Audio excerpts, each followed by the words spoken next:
நம்ம ஊருக்கு ஒரு கெஸ்ட் வந்திருக்காங்க. அது யார் அப்படின்னா, சென்னையில இருந்து காலேஜ் ப்ரொஃபசர் டாக்டர் ருக்மணி அம்மா வந்து நம்ம விவசாய நிலங்களுக்கு இன்னைக்கு ஒரு விருந்தாளியா வந்திருக்காங்க. நான் அவங்ககிட்ட ஒரு சில கேள்விகள் கேட்கலான்னு இருக்கேன்.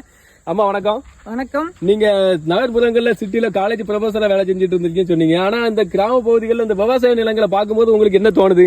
எனக்கு சென்னையில வேலை பார்க்கிற போதோ இல்ல மற்ற இடங்கள்ல வேலை பார்க்கும் போது, சேலத்துல வேலை பார்த்திருக்கேன், திருநெல்வேலியில வேலை பார்த்திருக்கேன் ஒரு காலகட்டத்தில்.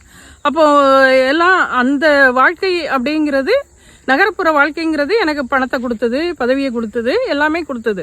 அது என்னுடைய முன்னேற்றத்துக்கு உதவியா இருந்தது. நான் நல்ல பதவியில இருக்கிற அந்த மகிழ்ச்சியை கொடுத்தது. அதை தவிர எனக்கான தேவைகள் நானே தயாரிச்சு அதை நானே சாப்பிடணும் அப்படிங்கிற அந்த மகிழ்ச்சி இருக்குல்ல. நான் எங்கேயோ வெண்டைக்காய் போய் வாங்குவேன், கத்திரிக்காய் போய் வாங்குவேன், கீரை போய் வாங்குவேன். யாரோ விளைவிச்சது.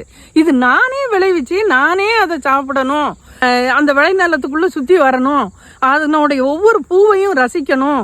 இதெல்லாம் எனக்கு கிடைக்காத ஒன்று. அது இப்ப நீங்க ஆவாரம் பூவை கையில வச்சிருக்கீங்க. அதை பார்க்கும்போது இந்த ஆவாரம் பூவை ஏதாவது ஒண்ணுல போட்டுதான் வாங்குவோம். ஆவாரம் பூ வேணும் அப்படின்னு சொல்லிட்டு. அப்படி இல்லாம ஆவாரம் பூவை நேரடியா பறிச்சுக்கலாம், கத்திரிக்காவை நேரடியா பறிச்சுக்கலாம், வெண்டைக்காவை பறிச்சுக்கலாம், வாழைக்காவை வாழை இலையா உடனே பறிச்சுக்கலாம். அங்க என்னதான் தொட்டியில வச்சா கூட இந்த மண்ணுல விளையறத நம்ம சாப்பிடுறதுன்னு இருக்குல்ல, அது வேற ஒரு விஷயம் தானே தம்பி, இல்லையா? அந்த ஒரு நல்ல அனுபவம், மகிழ்ச்சியான அந்த சந்தோஷமான இதை நான் அனுபவிக்கணும் அப்படிங்கிறதுக்கு தான் நீங்க அனுபவிக்கிறவங்க. அதுவும் உங்க வீடியோ பார்க்கும்போதெல்லாம் நான் அப்படியே பார்த்து கண்கொட்டாம பார்த்துக்கிட்டே இருப்பேன். இவங்கெல்லாம் நல்லா அனுபவிக்கிறாங்களா, நமக்கு அந்த இது கொடுக்கணும் இல்லையே அப்படின்ட்டு. இனி வருகின்ற நாட்கள்ல அந்த கடைசி கால வாழ்க்கை நம்ம வந்து இந்த மாதிரி ஒரு லைஃபை மாத்திக்கணும் அப்படிங்கிறதையும் நான் முடிவு பண்ணி இருக்கேன். மீண்டும் எப்போதுமே நான் உங்களை சந்திப்பேன்.